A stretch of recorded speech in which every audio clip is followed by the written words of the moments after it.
Excellent. Okay. Sorry, guys. So I think we can just start now. Going through the presentation. Quickly up on the markets. Just before we get into some of the juicier setups that I use for swing trading candles. Obviously S&P 500 above 1800.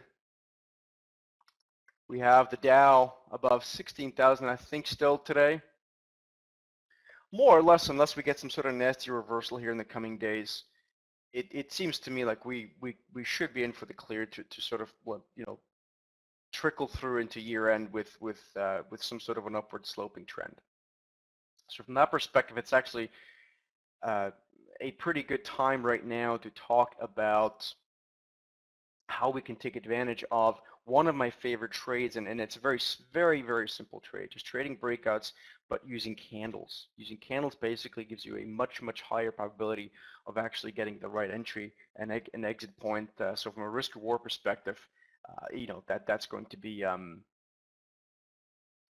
something very valuable for you in any sort of trading environment, really, and pretty much any time frame actually. But we're going to talk about swing trading. So let's go through some of this. I'm going to quickly leave up the risk disclaimer for just a quick minute here. And while you're going through this, I'm going to get one chart ready that I'm going to show you in real time. Okay. So that's me. In case you never heard of me, just to give you a little bit of perspective, my background really is from the sell side, investment banking side at JP Morgan, where I was working in the fixed income world, and really after years of going through the motions there, understanding the different players in the world and seeing the whole thing play out, the whole financial crisis play out, both on the credit side and the rate side, really started seeing really what this business was all about. And it was all about fear and greed, much more beyond what most folks understand in terms of the trading world. It extends into all the characters that work in these banks and both on the buy side and the sell side actually. So at some point I said, enough is enough, and I saw a lot of clients actually lose a lot of money on the sell side, meaning our institutional clients, but also some private clients we had, and I just figured there's got to be a better way of doing all this. So I took my knowledge of the credit world and took it, sort of combined into that a lot of new stuff from the equity side, and started managing money for some clients that I had at JP Morgan. And basically, I wanted to find a time frame that's most comfortable for my mindset, but also for my clients, that really allowed them to be monitoring what I do well enough, and not only in a transparent basis, but also so they can actually understand it and psychologically digest the moves I make in their portfolios. So so that's pretty much just give you a bit of an idea of where I come from and why I'm doing what I'm doing. And of course, aside from all this, I do a lot of advisory work and have trade alert services and things like that. Let's quickly talk about where do you fit. I think everyone before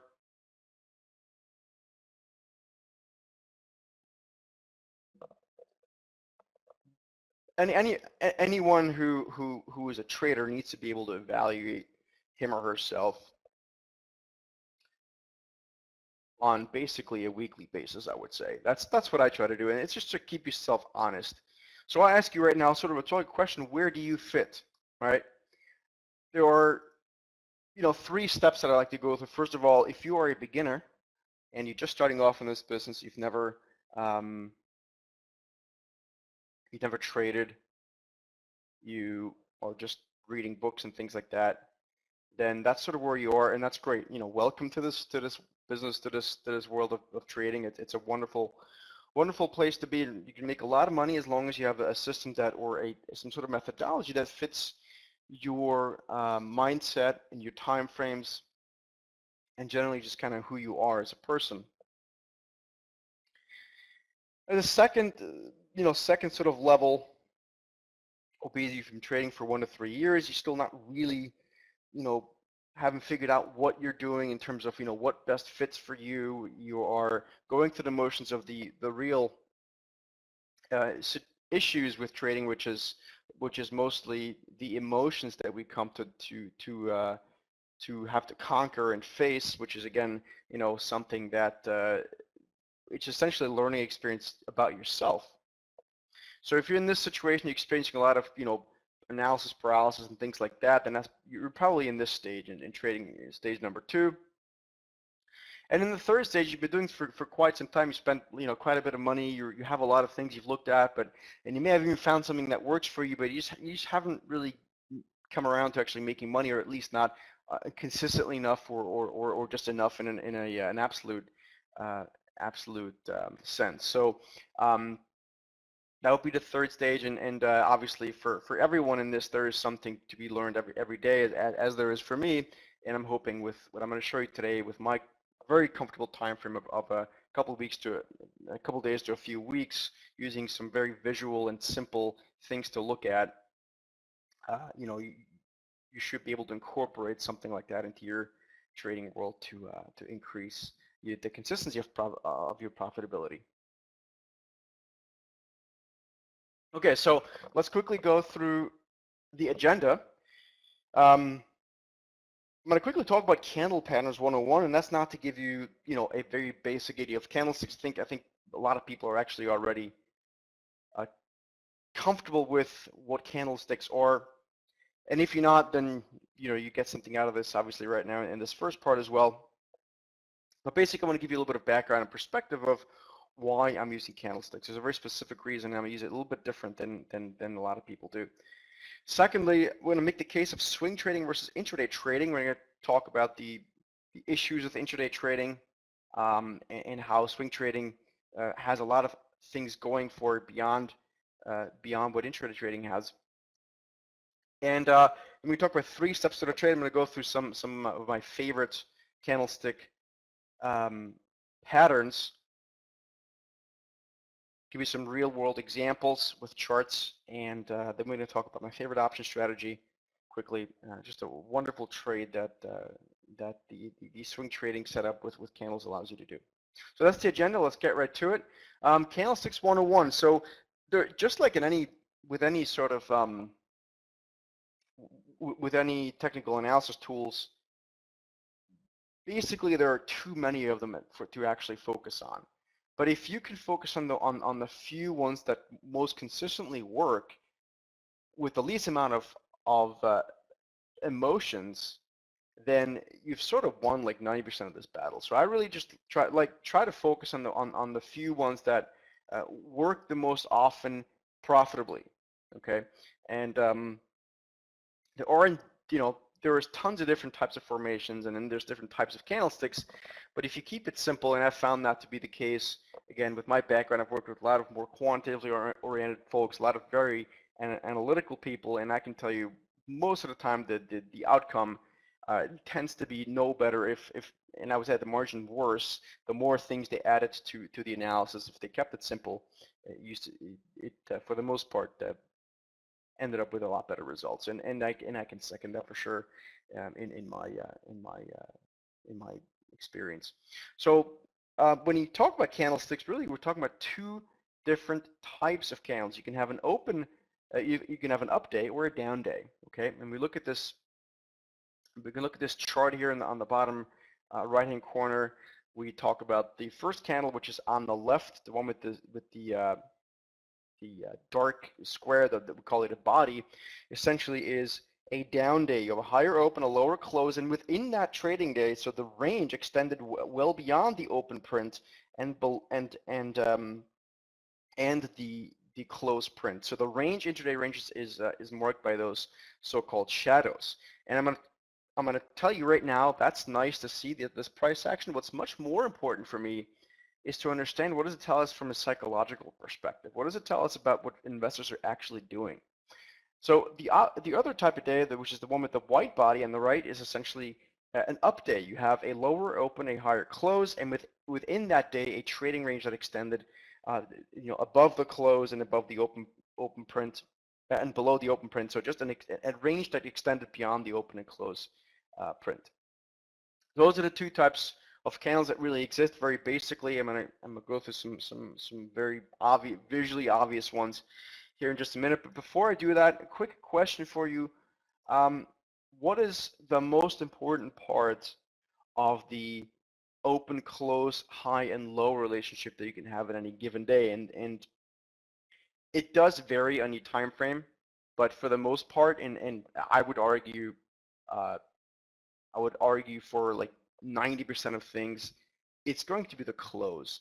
If you're using a daily time frame, the daily close is going to be what you really need to be focusing on. You need to see how the day finished.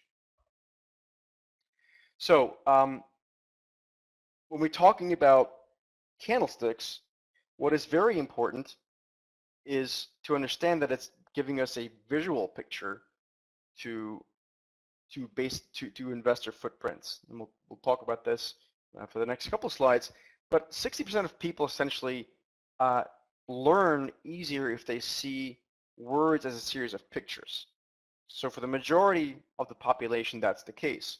So why not have an analytical tool that gives us a lot of visual aid as opposed to guesswork without the visual aid? If you walk around the different brokers these days, they have a lot of flashy tools that are all visual and great. The problem is that a lot of those things are just A, too complicated, and B, there's too many of them. But if we can focus on the ones that actually work, like I said before, there's really no reason to go much beyond that. So if you can understand that you likely have an easier way of learning if you see something in a series of pictures, then you can understand why naturally a lot of people gravitate subconsciously to using candlesticks, at least as a trigger point of the trade. So keep this in mind as we go through the presentation.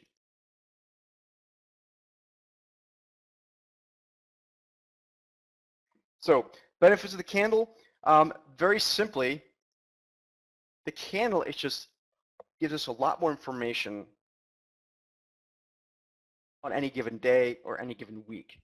It's a clear representation of what investors are actually doing, okay? At the end of the day, what we're seeing, like I just said before, we are visually seeing investor sentiment and the investor footprints. We're seeing fear and greed and actual emotions in the markets.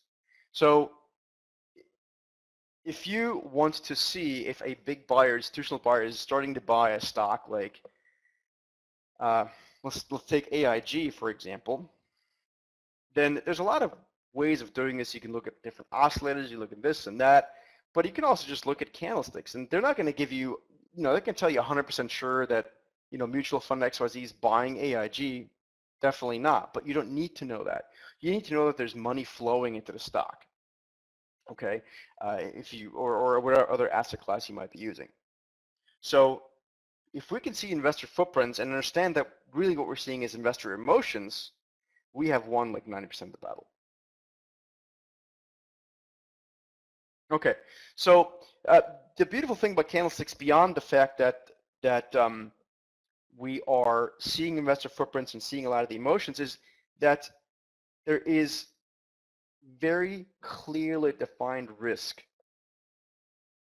So I'm going to show you this in the charts we go through in just a couple of minutes. At the end of the day, allowing candlesticks as a trigger point at least allows me to trade without emotions. That's just, the decision making does not involve any emotions. And as I said at the beginning of the presentation, if we can cut our emotions out of this game, or at least minimize them to the extent possible, we dramatically increase the consistency of our profits, and most likely the absolute percentage of our profits on any given year. So the formations are very simple to spot once you have sort of learned the ropes of how to look for them. And at the same time, when you see a formation, as I will show you in just a minute, there is no question to ask. You have a stop and you most of the time also have a target that you're going for. They're predetermined for you. That's it. There's a clear defined place where you're going to be proven wrong. If you look at this person here on the picture, on this cliff, that person has very defined risk. So if that person walks beyond that cliff, he's got an issue, right? And just like with our candlestick, if we see price action go above or below a certain point, we know we need to get out of the trade. So there is no emotion involved in placing stops.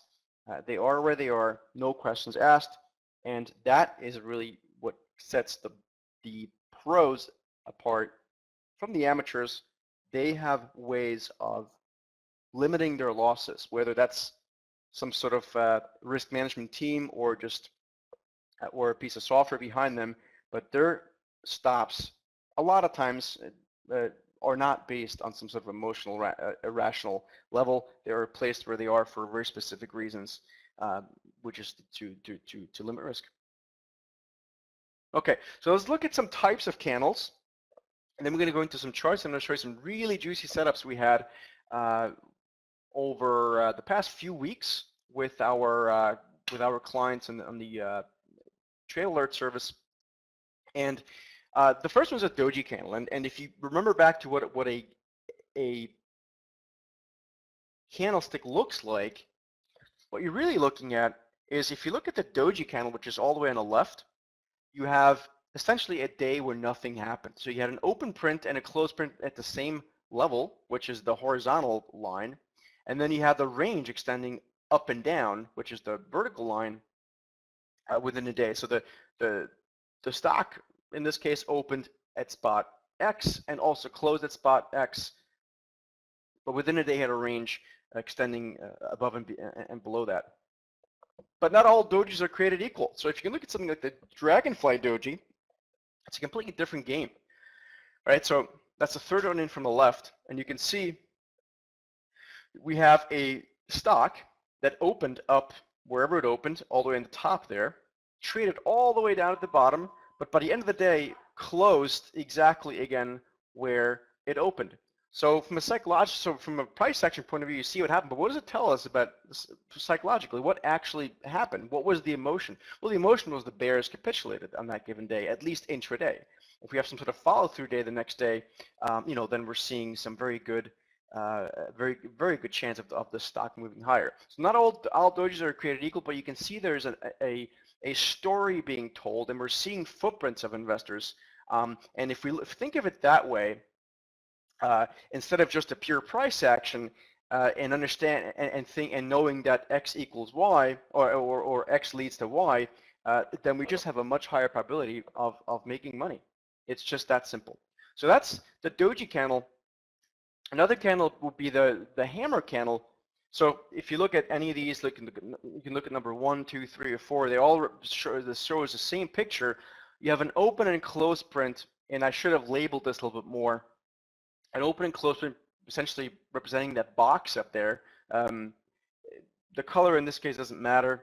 It's just an open and closed relationship. So again, just like the Dragonfly doji I just showed you, basically what you're having here is a failure of the bears. Okay, the bears capitulated somewhere at the bottom of any of those candles and led the bulls to push the stock back up to the open, near the open print. So if you have a follow-through buying there the next day, you see that the bears capitulated. Fear basically kicked in. Fear, right? Fear is what we're looking for here. Fear and greed are the two emotions. It's very basic, but that's really what we're trying to do. Is we're trying to detect fear and greed on the charts, and that's really what candlesticks, in conjunction with some of the other things I'm going to show you here in the next few minutes, are doing for us. So keep those kind of candles in mind as we go through the charts here. Before we're going through charts, there's one last thing. Let me just sort of ask you, or make sure you understand that you have to find the market that suits you best. So I'm sort of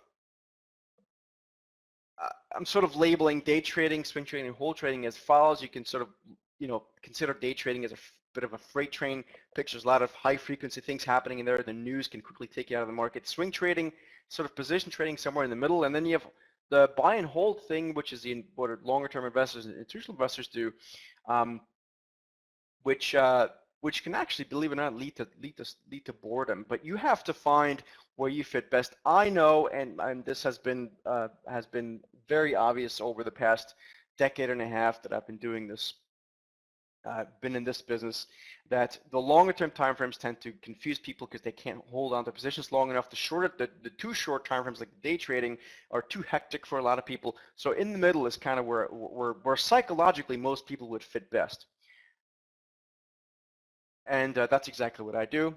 And if we use candlesticks to help us make decisions without emotions, we are just dramatically increasing our chances of making money on a more steady basis.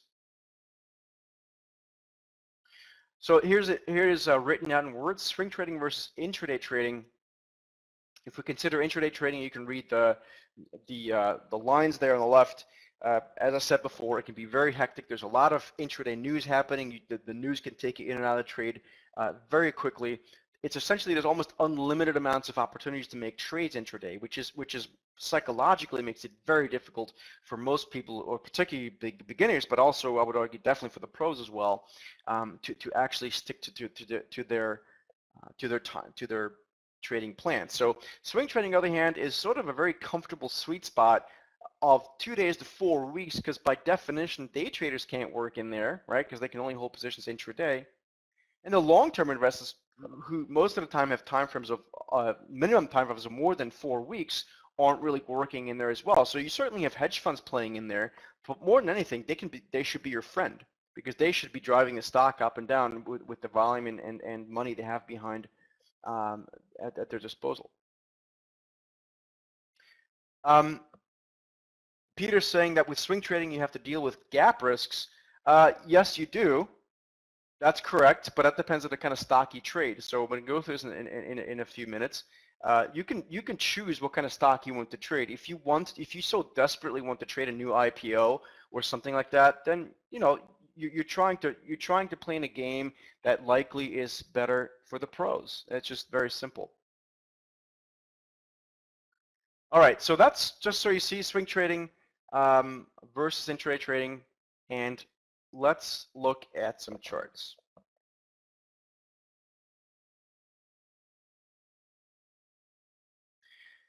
Walter Energy, a very good trading stock as of late. It's got a beta of something like 1.5 to 2 versus the S&P 500.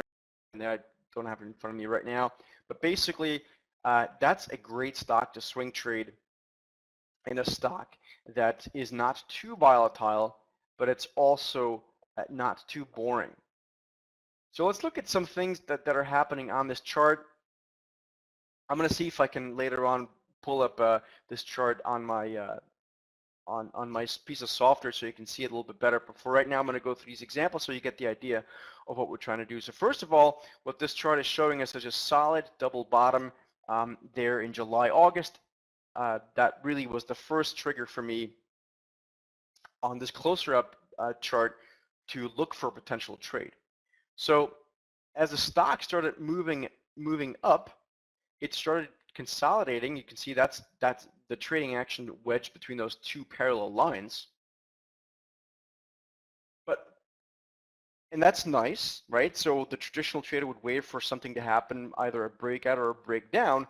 But once we see a solid chart, I started to look for price action within that consolidation range. So what we're looking at here is those little blue arrows that are pointing to bullish candles within that consolidation range, giving me an indication that the bulls here are under control. And you can see there's an upward trend that does by those blue arrows. But again, I'm seeing investors buying all the dips. Okay, investors are buying the dips, and it's being confirmed to me by bullish candles, by the way of things like hammer candles, big outside engulfing candles, so strong up days visually that are giving me a very, very clear indication that folks are trying to buy it or are buying the stock. So the emotion is very simple. There's greed involved to some extent. Okay? So that's what's happening here. And if we can understand what's happening, then the breakout that ultimately happened there by the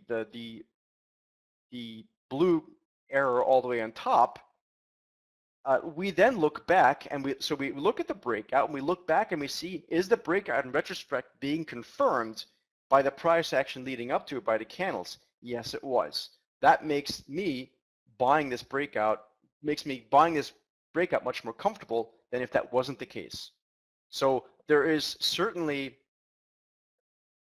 always a risk of a stock reversing, but I know over all the years of doing this that if I can see that the candles are telling me that investors are buying, there's essentially greed involved, that the chances of the stock breakout failing are much smaller. So that's Walter Energy. Again, I'm going to try to show you these charts in real time afterwards. First Solar is another good trading stock, or has been as of late. It can be a little bit gappy to, I think it was Peter's point. But again, you have to know what's going on with the stock. When you trade a stock, or actually any asset class, you need to know some major event risk around those things. So for stocks, event risks are, for example, earnings, okay? Or is the company involved in some sort of liability and some sort of legal issues, right? Is there something going on? You need to know court dates or competitors, right? So if you have something like or government imposed situation. So if you, let's say the oil, say Exxon and Chevron, are there some sort of lobbies or something happening in the government that can you know, rip those charts apart and gap up and down? Well, if you know those things more or less, yes, there's always a surprise event, right? That can happen, but that can happen with anything, right? You just want to mitigate it. So we're looking at First Solar. There's a supporting 21-day moving average. That's that yellow line, if you can see that. And within the lower blue candle touched down at that 21-day moving average. It's a good moving average I like to use on a close-up daily basis. And there was a hammer candle, which was bullish, that occurred right there as it bounced into the 21-day moving average. The next day, or I think even that same day, the company came out with earnings. Okay, and that's to the point of knowing your news. The next day, the stock gapped up and broke above resistance. So I'm looking back to see for confirmation, and I can see that the breakout was actually, in retrospect, confirmed by that hammer candle, or that doji candle in this case, on the day before. So that makes me much more comfortable buying this breakout. All right, guys, you're saying that the image is too small. Give me 1 second. Let me just see if I can get my broker charts to actually lift in here. Just one minute.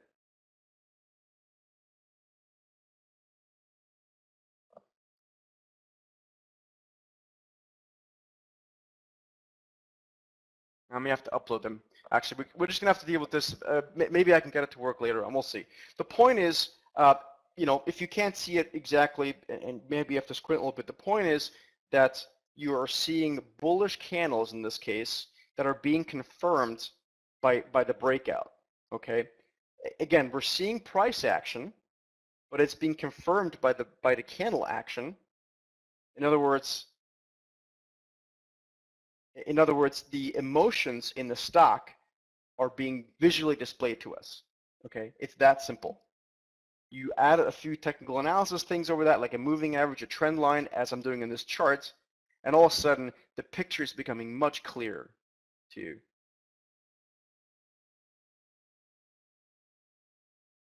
Of course, volume on this breakout day was very big as well. That shouldn't be any surprise. Volume should spike on breakouts. Otherwise, again, you're increasing the risk of the breakout not being there. But again, the linchpin to all this is what the candles are telling us. They're telling us investors are there. They were buying, i.e. there was some sort of greed involved. And in this case, greed meant we actually wanted to go with it because it broke out from a technical perspective. So visually, very simple stuff. Hewlett-Packard, the same thing. Okay, so Hewlett-Packard, and I know I think they had actually earnings. They're having earnings tomorrow, so this chart may change. It doesn't matter. It's a few weeks old. But Hewlett-Packard came into I think the September timeframe. It did something very uncharacteristic for it, and that's traded in a very very, very tight pattern. You can see that that trading channel there is essentially very uncharacteristic. The stock basically didn't move for what, a month or almost 2 months. At some point, the stock had a major breakout. Okay, but that major breakout, as you can see by that big green candle, the day before gave us a very strong hammer candle, which is the lower blue arrow. Unfortunately, because we had to upload the PowerPoint presentation, I can't point my pointer to it, right? But you can see that breakout the day prior came from a bullish hammer candle. You're gonna have to just take my word for it if you have to squint too much. And that's a wonderful, wonderful entry opportunity to do a trade the next day. Okay. At the same time, the stock also gapped up above its 200-day moving average. Okay. So we have here three things going, all of it being confirmed by a candlestick. Okay. So you have a stock breaking out on big volume above its 200-day moving average. After, in this case, was an investor meeting. Okay. So you're talking about gap risk. I think Peter made the point of not trading or there being event risk or gap risk. So if you know your events, you shouldn't be in the stock. But in this case, once the event was over, which was an investor meeting, I think on September 10th or something like that, and we had a massive breakout, again being confirmed visually by the candles, telling us investors, bears, capitulated. Okay, bears capitulated, bulls took over at the day of the investor meeting, you know, and there you go. Which is a wonderful, wonderful trade, and there's no emotion involved in this. It's very straightforward. Let's look at another example. Microsoft, not necessarily a high beta stock, but I'm giving you this one so you can see, again, what the candlesticks are telling us, and to the additional layer of confirmation that we are getting from the candlesticks. We're having a stock here that is giving us a series of higher lows and higher highs and quick bullish reversals. So in essence, the trend has been in place, but all those blue arrows are giving us bullish support. Okay, there's I think these are there's a 50-day moving average, a 100-day moving average, and every time the stock tried to sell off, the bulls came in and quickly pushed the stock up, giving us either bullish hammer candles or bullish up gap days. Okay, all of this being confirmed visually by the candlesticks. So ultimately, the price action that is being given to us here is quick bullish reversals.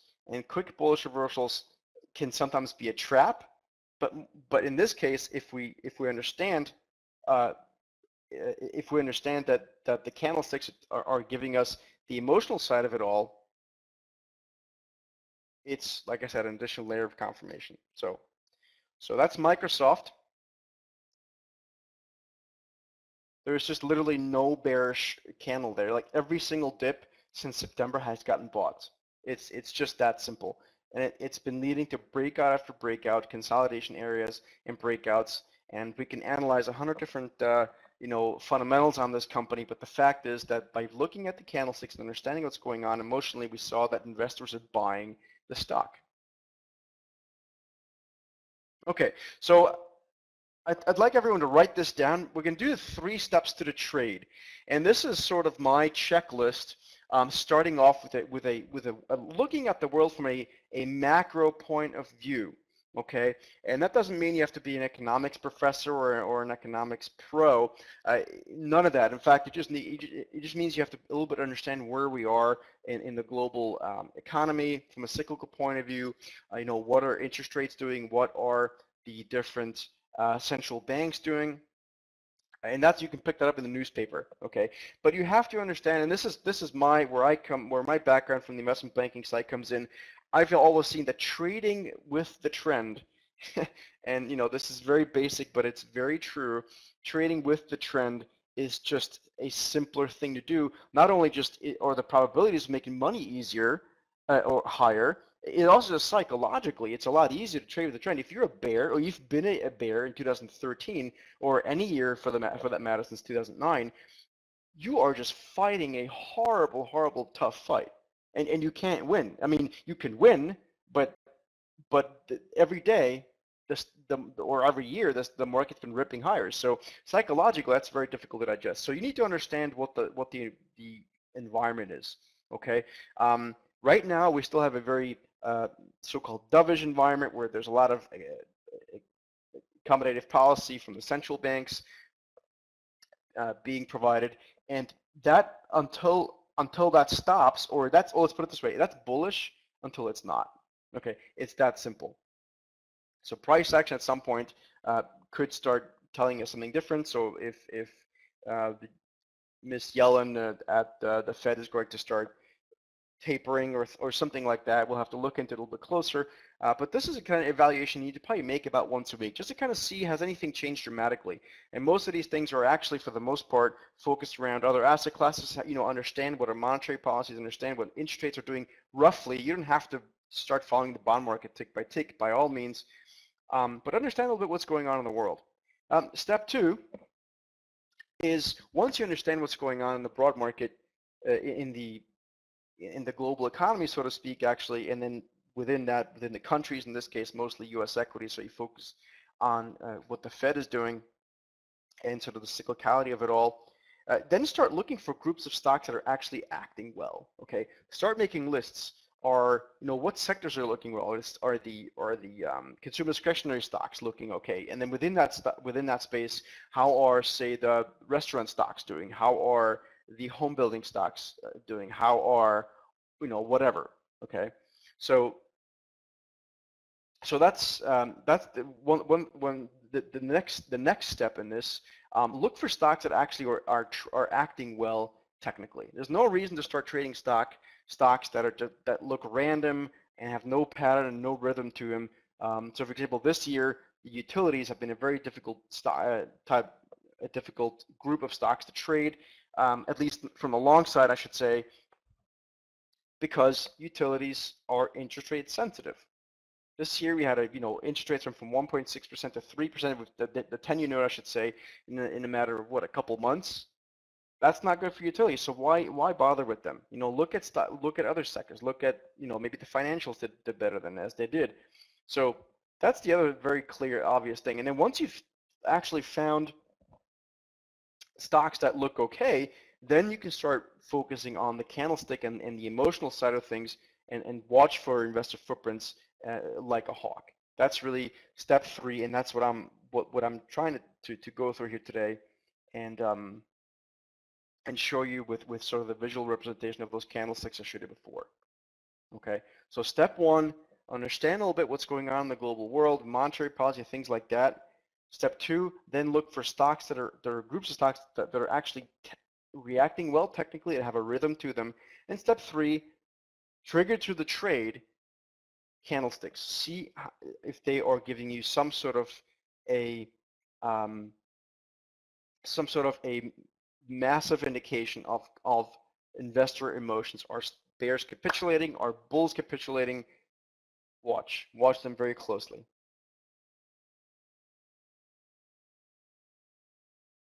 All right, so that's the 1, 2, 3 step process. Let's look at how this looks in the real world. So I'm going to take some of the stocks we just looked at before on a candlestick basis and zoom out a little bit on the charts and kind of see how I picked them as candidates to even look at. So first of all, certainly keep in mind the broad structure of the market, currently still accommodative monetary policy. Again, that can change, and it can change quickly. As I say, risk happens fast. But for now, that is a wind at the back for investors for now. Okay. Step two is bull or bear charts. So this is really what this is about. So let's look at Hewlett Packard here. Hewlett Packard, I think it's about an 18-month chart. And what we're looking at here is essentially a stock that has given us a V bottom. A V bottom in the sense that it just, capitulated there in October 2012, or I think it was November 2012, and rallied very strongly higher. At some point this year, the stock retraced about 50% of that big sharp rally off of the late 2012 lows, and as it held that, which is, if you remember on that closer up chart before, actually where that breakout happened after the investor meeting, or analyst meeting, I should say, we had a stock that acted very well technically, and there it was considered, it was certainly worth a look to see if there's any meaningful candlestick pattern. So from my point of view, this stock looks like it could go certainly towards the $30 area, maybe $34 at some point over the next few months or so. So that's what I'm seeing in Hewlett Packard and why I even looked at it as a stock in the first place, a stock worth trading, because it seemed to have a rhythm and seemed to act well technically. The second stock is First Solar. Again, this is the guys making solar panels. This stock used to be, and it's the entire group used to be on absolute fire, I think in 2011, and at some point or 2010 and 11, I think, at some point just fell apart. So you can see the stock fell off a cliff, but then for some time, whatever that time frame is, 6 months or so, started consolidating sideways. That gave me an indication that this stock looks like it's trying to form a bottom. At some point then the stock started building higher lows and higher highs, moving above its 200-day moving average, and eventually leading to technical breakouts, all of which were absolute beauties of candlesticks in the sense that candlesticks gave us clear indication that money is coming back into the sector, investors are interested again, and all of that led to absolutely tremendous trading opportunities over the past few months in First Solar. Okay, so step one, understand the broad structure. Step two, understand, find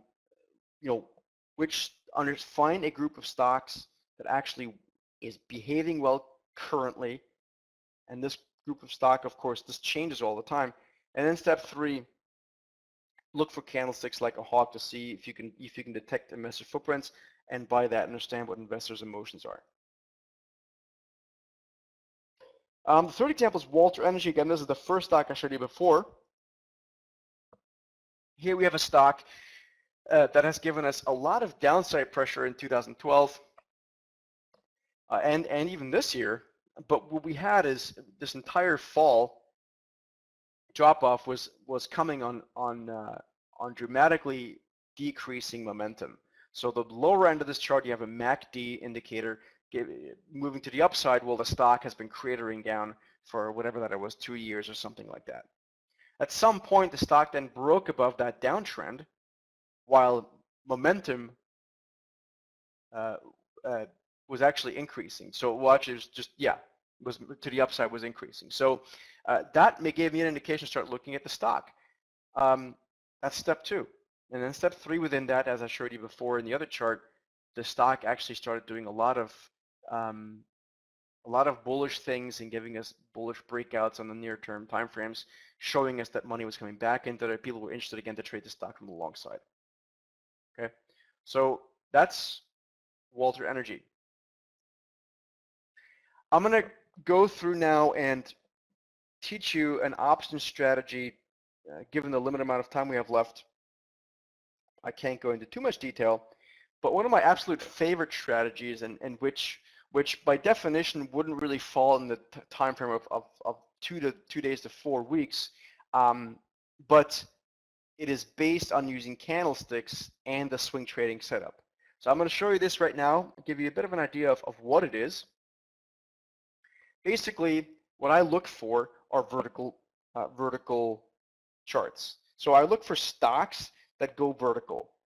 A lot of times those kind of stocks are high beta stocks. In this case, there's a chart down here of Netflix. Again, don't worry about it too much what the chart specifically looks like, but understand that the stock had a very steep slope.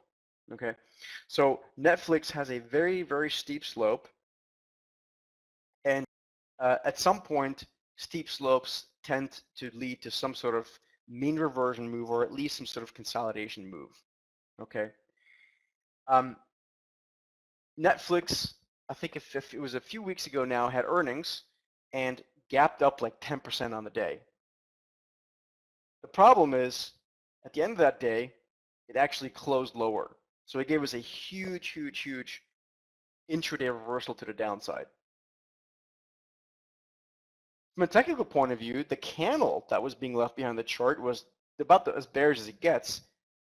But what I'm trying to do here is not, instead of shorting the stock, which you don't really want to so much short a stock like that, as it is you want to take advantage of the emotions in the stock. There's a lot of emotion that day when the stock gets up. That's that big red candle you can see at the top of the trend.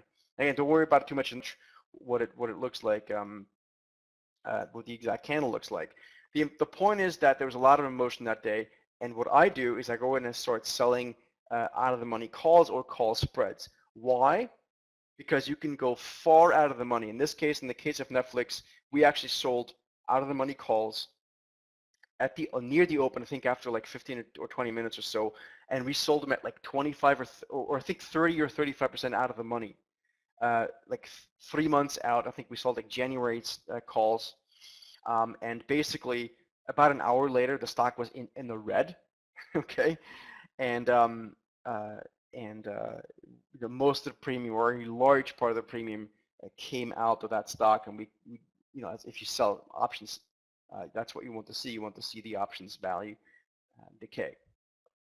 So basically, by instead of shorting or buying puts, I'm going in. I'm selling calls. I'm selling 4 out of my calls or call spreads, right? Which mitigates your risk a little bit in terms of the margin and stuff like that. So that's all good. But if you think about the trade I'm trying to do here on Netflix, I tried to really what I'm trying to do is I would like to be short the stock. But in this case, instead of shorting a stock, I can sell 4 out of money calls, and I'm going to keep those on maybe 1 to 2 to 3 months maximum. In this case, in this example, Netflix fell so fast that we took profits, or at least I think half profits at the end of the day already. But what I'm telling you is that this is an opportunity to sell stock options 20, 30, 35, maybe even more % out of the money and get good options premium for it. And if you think about your directional bet, I was trying to actually be short the stock. But if this stock goes sideways for the whole period, or even goes like, in this case, it could have gone like 40% against me at some point, and I still would have made money. Okay, so if you think about that from a psychological point of view, what it's telling us is that by selling calls, very basic, you have about a 2/3 chance of making money. But that only applies if you're using the right opportunities. Okay, and this is the highest probability moment that I know. There's a lot more to this strategy, and obviously there's not enough time to go through all this. So I'm going to leave you with this. I hope this makes sense. The summary here, to take away, candles, what they're really helping us to do is understand what investors are doing. They're showing us sort of the rabbit's footprints in the snow. They're showing us what the money's actually doing, and helping us understand psychologically, or giving us this clue through the psychological lens. So watch the candles very closely, and understand the 3-step process. Understand the broad market structure. You need to understand the broad market structure. Start scanning for technically sound groups of stocks once you understand the market direction. What's going on? Are we going sideways because stuff don't know what to do? What's the basic takeaway?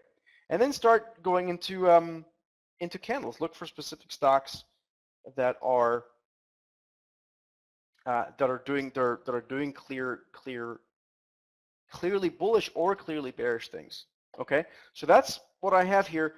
Now, what's important to understand that if we have a plan that's not working, and as Einstein said, a definition of insanity is repeating the same behaviors and expecting a different outcome. Then basically you're doing something that is irrational. If you have a plan that's not working, you need to change something. So my plan in swing trading is to help increase my accuracy, to increase the steadiness of profits, and by using candlesticks within the time frame of 2 days to a few weeks, I found that to be a sweet spot for just about any trader, at least when it comes to trading stocks. Okay, so all the stuff I just talked about before is something I'm going to give a detailed course on December 3rd. We're going to go through all these different setups, understand exactly how the different candles look like, all of it through a psychological lens. I'm going to go through very clear details of different trading setups using in any trading environment, bullish or bearish, all of it with sort of a low stress, high probability method behind. And stops and targets, by the way, as I said before, they are clearly set. There's no motion involved with using when you use this 1, 2, 3-step process, and particularly when you use candles to give you the setup to enter and the stops. So the first part of the webinar is going to be tools of the trade. I'm going to go through my technical analysis tools that I use in conjunction with candles. I don't just use candles, that otherwise that wouldn't really work. You have to understand a little bit. What the market's doing in general. So just using candlesticks, I think, is a little bit too simplified. We're going to talk about exactly my technical tools, what moving averages, what trend lines, what oscillators, Fibonacci things, all that stuff that I use in conjunction and very straightforward with candlesticks to give me the highest probability entries without emotion. That's part one. We're going to talk about tools of the trade. The whole game plan is to leave emotions out of this game. You can use emotions at the ball game, that's fine, but when it comes to trading, it really should be an emotionless process. And swing trading is really what I found to be the simplest way for all of this keeping emotions at bay. That's part one. Part two, the primary trade setups that I'm going to go through. I have the rocket launch setup, which is a very, very, very bullish setup. A couple of examples you just saw in something like Hewlett-Packard and the chart of Hewlett-Packard that we just showed you, for example, was a very strong rocket launch setup. There's a whole bunch of more technicalities I'm going to go through how exactly that trade works, so you can make 10, 15, 20% very, very quickly without emotions. You can make 10, 15, 20% on those trades with absolutely no emotions involved. You know where the stop is, you know where your target is. Why? Because you've seen what the candlesticks are telling you. Again, in conjunction with the 1, 2, 3-step process, understanding the broader market structure, finding a stock that acts well technically, and then actually finding that the entry trigger points through candlesticks. So the gravity pull set then is the opposite. It's a bearish trade where I try to make 10, 15, 20% very quickly on the short side. Same point here, no emotions. Candlesticks are giving me the entry point. No reason to get emotional with it all. If you don't have if you are trading and not knowing where to set your stops, then that's a very, very difficult way to make money. Not only just on the books, but also psychologically. If you wake up every morning and you don't know if you stocks what to do if your stock's down 5%, you got a problem. So these setups I'm going through here, they have very clearly defined levels that we're going to get out of the stock, both on the stop side and the profit side. Very, very high probability. The confluence zone setup is the third one of my primary setups, giving us a level of support and resistance on many different time frames so that we know that when the stock touches a level like that, that we have an extremely high probability of the stock finding support or resistance, whatever the case may be. The best part of that kind of trade is that if it doesn't hold as support or resistance, you actually have a trade in the opposite direction. Okay, so that's what I'm going to talk about there. 3 extremely, extremely high probability trades. It took me, let's see, the rocket launch took me 6 years to really get to the point where I want it, and the others took about 4 years. So these are very high probability trades that I do for my clients every week. Swing trading would do, 5, 6, 7, 8, maybe 9 or 10 trades a week. Part 3, I'm going to go through my secondary trade setups, and these are ways of looking at some very traditional types of trades, setups like sideways channels, wedge and flag pattern breakouts, and lateral breaks and trending gaps, but looking at those through the psychological lens as we're seeing it through candlesticks. Okay, so candlesticks are confirming to us the trigger point to get into this trade. So if you're interested in learning all these things, please go ahead and sign up. It's candlestickswingtrader.com/pub. I think Morgan put the link through, candlestickswingtrader.com/pub, and we're going to go through all this. Understanding when you get to the point and you see a breakout in a stock, but you don't know what to do. You don't know where to set your stop. You don't know where to put your targets. You are letting emotions get the better of you. Okay, that's a very difficult way to trade. With the 6 different setups I'm going to discuss on December 3rd, I think 4:30 to 6:30. I'm going to show you 6 extremely high probability trades you can do, whether you're a part-time trader, a full-time trader, or you have a part-time or full-time job even. It really doesn't matter. The time frames are there for the taking. You don't have to sit in front of your computer all day. It's not hard to pinpoint these trades once you know what to look for. And if you have an automatic stop set, i.e. you have a stop set and a target set, then it's just a matter of the stock actually doing what it needs to do. So the bonus strategy I'm going to talk about on December 3rd in the webinar. Again, if you want to sign up, it's candlestickswingtrader.com/pub. The link here is in the general chat. I'm looking at a bonus strategy, which is an option strategy, very similar to well, not very similar, but quite similar to the one I just sort of touched on before, where I like to take advantage of investor emotions. And if we can understand what investors are doing and basically then go against it, so if there's a lot of greed, we want to make sure we take advantage of that. If there's a lot of fear, we want to take advantage of that. Candlesticks have allowed me to pinpoint much more accurately what investor emotions are. Okay, we want to profit from the herd getting trapped. You always want to profit from the herd getting trapped, because when the herd is getting trapped, your highest and you get explosive trades. We talk about the rocket launch trade setup. I'm going to talk about on December 3rd. The gravity pull trade. Those are the types of profitable setups that can give you 10 to 15, 20% very quickly, because we're understanding what the investor emotions are.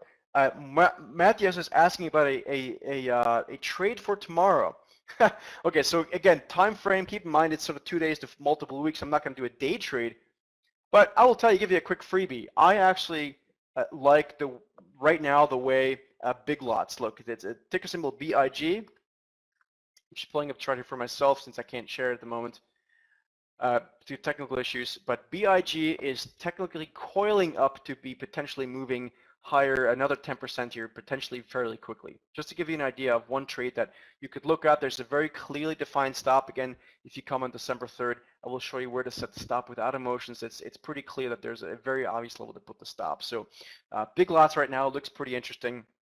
But again, if you come on December 3rd, I will show you all this in a 2-hour webinar, candlestickswingtrader.com/pub.